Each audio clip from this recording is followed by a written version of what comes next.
Well, the Winter Series has been going on for 40 some odd years. I think the four of us took it over in 3 years ago. Okay, Yeah. 3 years? Yeah. Well, I shadowed Jen and Jeff, yeah. and then I wrangled all these guys. Yeah, when to Jeff help and me It's out. been around a long time. Jeff and Jen finished up, and Brandy came and said, "Hey, join me band and let's form the Winter Series." And she got Tim and John, and I said, "I'll be with you.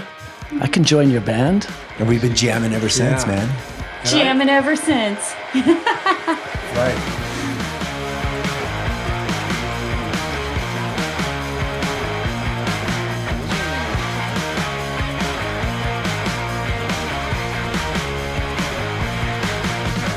Everybody in the community knows that it's the coolest race in town, so it just brings people together, and it gives us a chance to get crazy in the snow. We like to meet at a coffee shop at 6:30 in the morning and go over our plans for the day. Like Robbie's gonna be here, Tim's gonna be here, Brandy's gonna be here, John's gonna be here. Then we get an idea of where we're all at, what we have, what we don't have, what we might have missed, like the hot If somebody chocolate. forgot hot chocolate. Or the urns or whatever it might be. But from there, it's just the beginning of the race starts out with us just kind of going out and getting the cones and setting up the course if needed and doing what we need to do. We still have some donuts left from last year that we use on the course. No, just kidding. Those things never go bad. And this year, well, we had to change the start line. So we get up there and there's a thick sheet of ice right where we normally have the start line. And we had to, it's constantly changing. We're always having to, make little tweaks at the last minute and just be prepared for that when it comes. And maintaining really good relationships with like the park rangers that we work with, because the park rangers out at Cheyenne Mountain, they were down at the lower lot breaking up sheets of ice so that the runners could come in and not slip and slide all over the place. Those And women were wonderful. they were amazing. And good old Corrine out there breaking up the ice with them. She's amazing. She's one of our volunteers. But it's always interesting because you really never know. You can plan for everything, but you have to be expecting that things are not going to go the way that you want them to. Race 3 is pretty easy to set up. We have all the locations where we need course markings already mapped out, and we can pretty much drive to everything. And race 4 is kind of the same. We all split up in different directions. Brandy will mark the start and finish. John marks Bear Creek. I and myself and Robbie, I think Robbie goes with me, right? Cowbell. Robbie takes care of the cowbell, and then I go up and do the northern part of the course. It's funny because I was just thinking about this. I'm usually injured every time Winter Series comes around. And so I'm more of the make sure everybody else is doing okay while the guys are out there making sure the course is good and getting water up and just making sure that part of it is good to go and the parking. And then I grab the microphone and do the announcing. And Brandy's so good at that.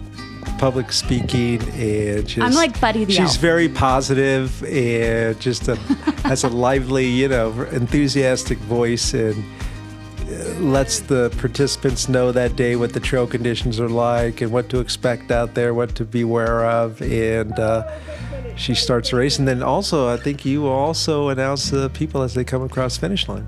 Yes.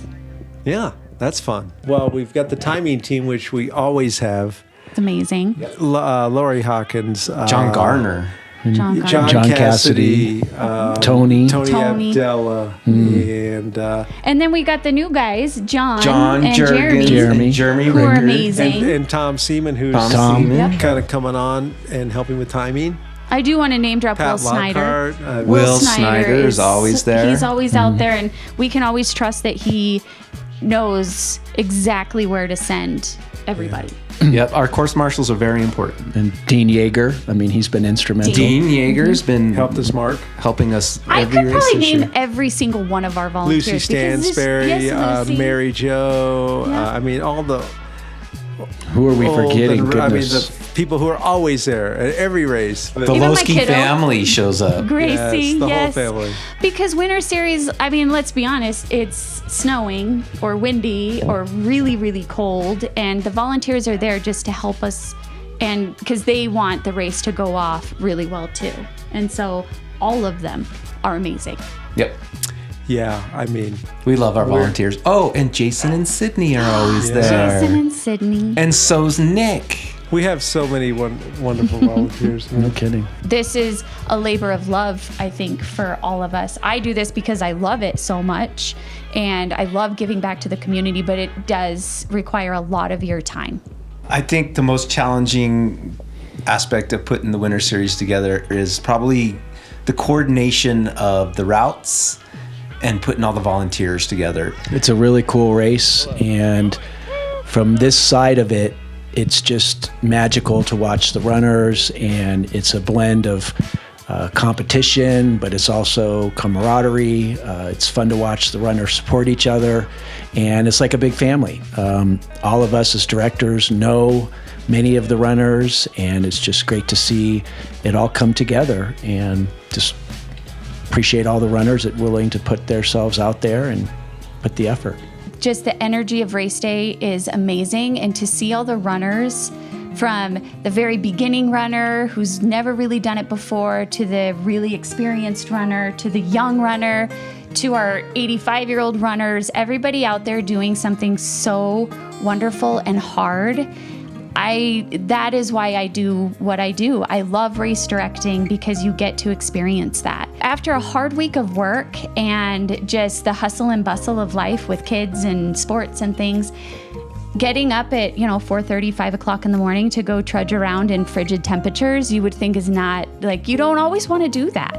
But at the end of the day, when you've been on your feet all day, you haven't sat down and you've eaten donuts for your sustenance, my heart is so full. My bucket is full just looking around and just seeing all the smiles on the runners' faces and the volunteers that are out there in those cold temperatures just to make sure that everybody has a great race day. You just can't beat that. You really can't. You can't beat it. Anytime you're running in the snow, you're having fun. Yes. Yep. It's partly why I come back and help year after year. I love seeing the runners. I love the vibe of a race, and I love seeing all the volunteers and people I've known over the years at these races. Couldn't do it without our volunteers, and certainly couldn't do it without the Pikes Peak Road Runners. The community of people that come out, and when we all come together, it's just so special and fun, and it means a lot to me. But we couldn't do it without the volunteers and the participants and everybody coming together. And I really, from the bottom of my heart, appreciate everybody that puts anything into these races. Winter Series 2 of 2025 was freaking amazing. It really was. It really was. It was beautiful. It was beautiful. It was snowing. Every kind of feedback I got from just the day itself, the weather. It was cold, but it wasn't too cold. It was snowing. Thank you so much for running the Winter Series. Thank you for running the Winter Series. Hope to see you next year. Thank you all so very much for running the Winter Series. Thanks for running in the coolest race in town.